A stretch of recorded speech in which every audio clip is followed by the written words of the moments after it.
ஆன்மீக அன்பர்கள் அனைவருக்கும் சுஜியின் ஆன்மீக தகவல் யூடியூப் சேனல் சார்பாக அனைவருக்கும் வணக்கம். வரும் டிசம்பர் 19ஆம் தேதி வெள்ளிக்கிழமை அனுமன் ஜெயந்தி. மார்கழி மாதம் வரக்கூடிய அமாவாசையும் மூல நட்சத்திரமும் வரக்கூடிய நாளை நாம் அனுமன் ஜெயந்தியாக கொண்டாடுகின்றோம். நம்ம தமிழ்நாட்டில் இருக்கின்ற சக்தி வாய்ந்த உயரமான பழமையான ஆஞ்சநேயர்னா நம்ம நாமக்கல் ஆஞ்சநேயர் தான்.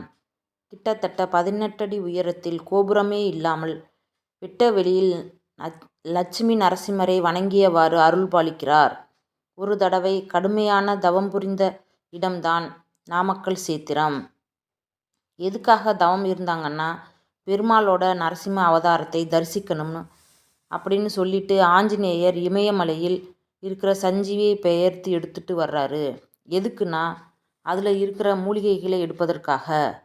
மூலிகைகளை எடுத்ததுக்கு அப்புறம் திருப்பி இமயமலையிலேயே போய் சஞ்சீவி மலையை வச்சுட்டு திரும்ப வர்றப்ப நேபாளத்தில் இருக்கிற கண்டகி நதியில் நீராடினார். அப்போ அவருக்கு ஒரு சால கிராமம் கிடைத்தது. அந்த சால கிராமத்தை எடுத்துட்டு வானத்தில் பறந்துட்டு வர்றாரு. அப்போ சூரிய உதயம் ஆகுது. ஆஹா, சூரியன் வந்துட்டாரே, நமஸ்காரம் பண்ணணுமே அப்படின்னு சொல்லி சால கிராமத்தை கீழே வைக்கிறாரு. சூரிய நமஸ்காரம் பண்ணிட்டு திரும்ப வந்து சால கிராமத்தை எடுக்கிறாரு. ஆனால் எடுக்கவே முடியல. அவர் எந்த இடத்துல சால கிராமத்தை எந்த இடத்துல வச்சார்னா, லட்சுமி தாயார் கடுமையான தவம் புரிந்த நாமக்கல் சேத்திரத்தில்.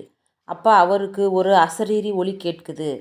ஆஞ்சநேயா, பயப்படாதே, நான் இந்த இடத்தில் இருப்பதற்கு முக்கியமான காரணம் லட்சுமி தாயாருக்கு அருள் பாலிப்பதற்கு நீயே போய் ராமருக்கு தேவையான உதவிகளை எல்லாம் செஞ்சுட்டு மீண்டும் இங்கே வா அப்படின்னு அசரீரி கேட்குது. ஆஞ்சநேயரும் போயிட்டு ராமருக்கு தேவையான எல்லா உதவிகளையும் செஞ்சுட்டு மீண்டும் அந்த இடத்துக்கே வர்றாரு. அப்போ பார்த்தீங்கன்னா, அந்த சால கிராமம் நரசிம்ம மூர்த்தியாக வளர்ந்து நிற்குது. இதை பார்த்த ஆஞ்சநேயர் தன்னுடைய 2 கைகளையும் எடுத்து கும்பிட்டு அப்படியே நின்றவாறு நமக்கு எல்லாம் அருள் பாலிக்கிறாரு.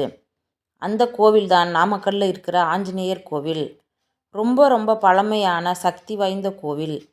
ஆஞ்சநேயர் ஜெயந்தி வரப்போகுது.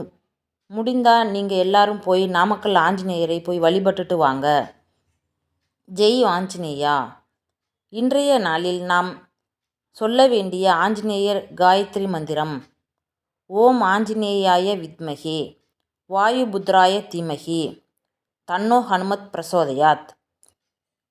ஓம் ஆஞ்சநேயாய வித்மகே வாயுபுத்ராய தீமகி தன்னோ ஹனுமத் பிரசோதயாத். எப்பொழுதுமே மந்திரங்களுக்கு ஒரு சக்தி உண்டு. இப்பேற்பட்ட மந்திரத்தை அனுமன் ஜெயந்தி என்று நாம் கூறும்போது நம்மளுடைய கஷ்டங்கள் எப்பேற்பட்ட கஷ்டங்களாக இருந்தாலும் அது தவிடுபடியாகும். இந்த பதிவு உங்களுக்கு பிடிச்சிருக்குன்னு நினைக்கிறேன். பதிவு பிடிச்சிருந்துச்சுன்னா லைக் பண்ணிக்கோங்க, சப்ஸ்கிரைப் பண்ணிக்கோங்க.